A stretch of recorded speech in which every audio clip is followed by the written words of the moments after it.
Hello दोस्तों, आज अपन बात कर लेते हैं जेनेटिक्स के क्वेश्चनों की। लगातार जेनेटिक्स के क्वेश्चन हम यहाँ पर लगातार आपसे करवा रहे हैं और सबसे ज़्यादा बच्चों को प्रॉब्लम जेनेटिक्स के क्वेश्चनों में ही आती है, क्योंकि ये क्वेश्चन पढ़ने में आसान दिखते हैं लेकिन इनके आंसर वैसे ही बहुत ही चेंज होते हैं। जो एक्सपेक्ट करके हम चलते हैं, जिन आंसरों को हम मानकर चलते हैं, वो आंसर इनके होते ही नहीं हैं। और ये क्वेश्चन हर कंपटीशन एग्जाम में पूछे जाने वाले क्वेश्चन हैं। तो टाइम वेस्ट नहीं करते हुए जल्दी से हम क्वेश्चनों की तरफ बढ़ते हैं। और लगातार हमारी ये श्रृंखला लगातार मैं इस चैनल पर डालता जा रहा हूँ। लगातार एक के बाद में एक अच्छे अच्छे क्वालिटी के क्वेश्चन जो एग्जामों में आ चुके हैं या फिर आने वाले हैं, उन्हीं क्वेश्चनों को मैं लेकर आपके सामने आ रहा हूँ। तो अगर आपने अभी तक चैनल सब्सक्राइब नहीं किया है तो चैनल सब्सक्राइब कर लें, क्योंकि ऐसे ही लगातार क्वेश्चन मैं लेकर आऊँगा, क्योंकि एक पूरी सीरीज ये चलेगी। तो आप बने रहें इस चैनल पर। सबसे पहले बात कर लेते हैं जेनेटिक्स की। जेनेटिक्स में सबसे पहला क्वेश्चन आता है, यदि शुद्ध लाल व शुद्ध सफेद पुष्प वाले मटर के पौधे में संकरण करवाने पर 120 पौधे प्राप्त होते हैं तो इन पादप संततियों का अनुपात क्या होगा। एक बहुत ही बेहतरीन क्वेश्चन है, बहुत अच्छा क्वेश्चन है, जो काफी बार बड़े बड़े एग्जामों में पूछा गया है। जो नीट के एग्जाम होते हैं, आईएएस लेवल के एग्जाम होते हैं, या कहीं पे भी बड़े बड़े जो एग्जाम होते हैं जो साइंस से बैकग्राउंड से रिलेटेड है, यहाँ तक कि असिस्टेंट प्रोफेसर के एग्जामों में भी ये चीजें पूछी जाती है। तो सबसे पहले बात कर लेते हैं, यदि शुद्ध लाल की बात कर रहे हैं और दूसरा क्या है, शुद्ध सफेद पुष्प। यानी हमारे पास दो तरह की चीजें, एक तो शुद्ध लाल और एक शुद्ध सफेद पुष्प वाले मटर के पौधे में संकरण कराने पर कितने पौधे प्राप्त हो रहे हैं, 120 पौधे प्राप्त होते हैं। तो इन पादप संततियों का अनुपात क्या होगा, ये हमसे पूछा जा रहा है। और चार ऑप्शन दे रखे, 90 लाल और 30 सफेद, यानी 90 क्या है हम, या 90 क्या है लाल पौधे और 30 क्या है सफेद पौधे। तो 60 अनुपात 60, 30 अनुपात 90 और सभी लाल।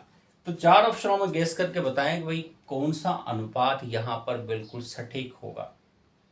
अब बच्चे क्या करते हैं कि सबसे बड़ी चीज ये है कि वो क्वेश्चनों को पढ़ने में थोड़ी जल्दबाजी करते हैं, और जल्दबाजी के अनुसार जो आंसर आता है उनका, वो क्या करेंगे, यहां से एक जीरो उड़ाया, यहां से एक जीरो उड़ाया, 3 से 9 को काटा तो 1 अनुपात 3 यहां पर उनको मिल जाता है।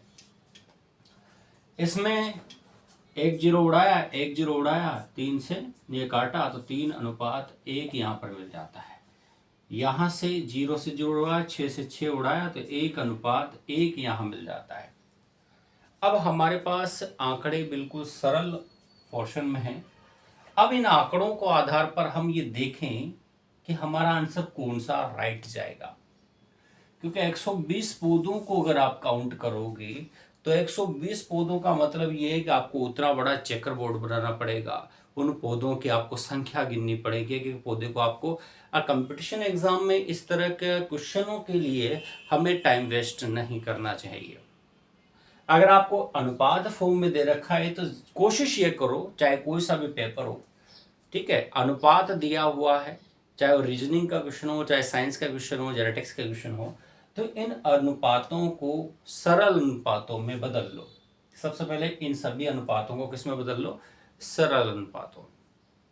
बदलने के बाद में हमें 120 पौधों से कोई लेना देना अभी फिलहाल नहीं है, क्योंकि उस मैटर में हम जाएंगे तो हमारा बहुत लेंदी वर्क होगा और हमारा टाइम भी वेस्ट होगा। तो हम कोशिश ये करेंगे कि कैसे जल्दी से जल्दी इस क्वेश्चन का आंसर दें। अब जल्दी से जल्दी क्वेश्चन का आंसर मैं देने के लिए क्या करूंगा, तो मैंने कहा शुद्ध लाल, तो भैया कैपिटल टी क्या है, शुद्ध लाल, और स्मॉल टी क्या है, शुद्ध सफेद। यानी दो पौधे मेरे पास है, कैपिटल टी और स्मॉल टी। दोनों का संकरण कराऊंगा तो F2 जनरेशन में आएगा, तो कैपिटल टी स्मॉल टी, यानी सभी पौधे क्या होंगे, लाल होंगे।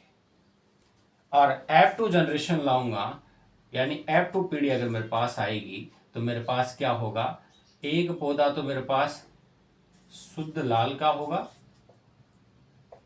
दो पौधे संकर लाल के होंगे, वापस एक पौधा शुद्ध सफेद का होगा, यानी 1 अनुपात 2 अनुपात 1 ये वाला पोर्शन आएगा F2 पीढ़ी में। जब ये वाला पोर्शन आएगा, ये जो आपको मैंने यहाँ दिखाया है इसी की बात कर रहा हूं मैं, अगर ये वाला जो पोर्शन आता है तो इसका मतलब ये आप समझ सकते हो कि ये सिचुएशन के अकॉर्डिंग अगर मैं इस क्वेश्चन का आंसर देखूं तो मेरा आंसर कौन सा आना चाहिए।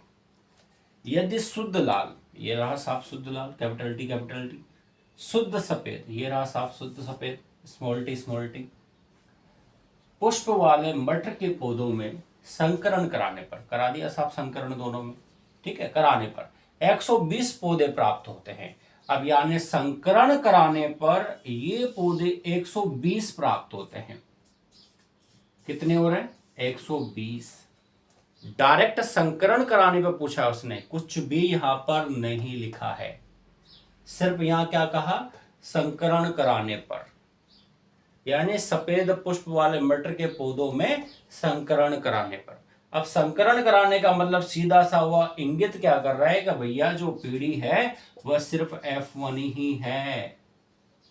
बच्चे कंफ्यूज होकर कहां चले जाते हैं? F2 की ओर। ठीक है, बच्चे डायरेक्ट कंफ्यूज हो जाते हैं और डायरेक्ट F2 पीढ़ी को मानकर काम करते हैं।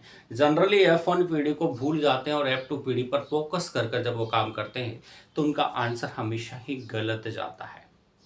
इसलिए ये ध्यान रखना है हमें कि यहां पर ये पढ़ना जरूरी है कि भैया उसने F1 पीढ़ी पूछी है मेरे से या फिर F2 पीढ़ी पूछी है।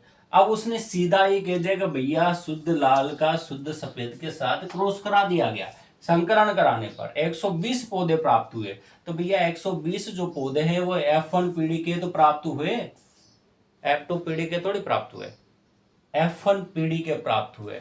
तो इन पादप संततियों का अनुपात क्या होगा? तो भैया ये तो कतई नहीं हो सकता, यानी जो फर्स्ट वाला ऑप्शन है वो तो 100% क्या है, गलत है, क्योंकि यहां पर 3:1 का कोई रेशो नहीं है। ठीक है, उसके बाद दूसरा जाता है 1:3। ये भी किसी भी प्रकार से यहां पर नहीं हो सकता, क्योंकि ये क्या है, F2 पीढ़ी है और ये तो किसी भी प्रकार की कोई पीढ़ी है ही नहीं। तीसरा आ जाता है 60:60। तो भैया ये जो 1:1 जो रेशो आ रहा है ये टेस्ट क्रॉस का रेशो है, यानी ये टेस्ट क्रॉस का रेशो है 1:1। इसका मतलब ये आंसर भी हमारा नहीं होगा। अब बात कर लेते हैं डी वाले ऑप्शन की, सभी लाल।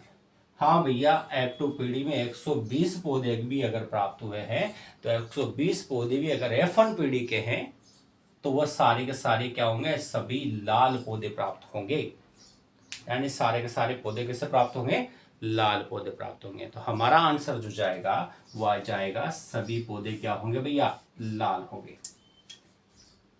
कितना अच्छा क्वेश्चन, यूनिक क्वेश्चन, और इसी तरह के क्वेश्चन जेनेटिक्स में पूछे जाते हैं। तो थोड़ा सा दिमाग हमें लगाने की आवश्यकता है, थोड़ा सा धैर्यता के साथ जेनेटिक्स के क्वेश्चनों को आप पढ़ें, और जेनेटिक्स के क्वेश्चनों को सॉल्व करने से पहले भैया थोड़ा सा अपने माइंड के टेंशन को थोड़ा कम कर लें, क्योंकि ये क्वेश्चन छोटे से शब्द से यहाँ पर आंसर बदल जाया करते हैं। छोटे छोटे शब्द ही आपको क्या है, आपको बिल्कुल ही नेगेटिव मार्किंग देकर जा सकते हैं। अगर बाय द वे अगर यहां पर मैं थोड़ा सा यू कह देता कि संकरण कराने पर F2 पीढ़ी में 120 पौधे प्राप्त होते हैं तो इन पादपों की संतति का अनुपात क्या होगा, तो फिर आपका आंसर यहां पर ये जाता पहला ऑप्शन, यानी 3:1। क्योंकि F2 पीढ़ी का पूछ रहा है तो हम जानते हैं कि F2 पीढ़ी का अनुपात 1:2:1 आता है, या फिर लक्षण प्रारूप अनुपात 3:1 आता है। इसी कारण से यहाँ पर ये वाला ऑप्शन राइट जाता है। इसी कारण से हमें ये चीज थोड़ा सा ध्यान रखनी है कि भैया थोड़ा सा क्वेश्चन को बदल देने से ही आपके आंसर बदल जाया करते हैं। इस कारण से इन चीजों को विशेष रूप से ध्यान रख के पढ़ें कि भैया जो मैं पढ़ रहा हूँ एक छोटे छोटे क्वेश्चन का भी यहाँ पर मतलब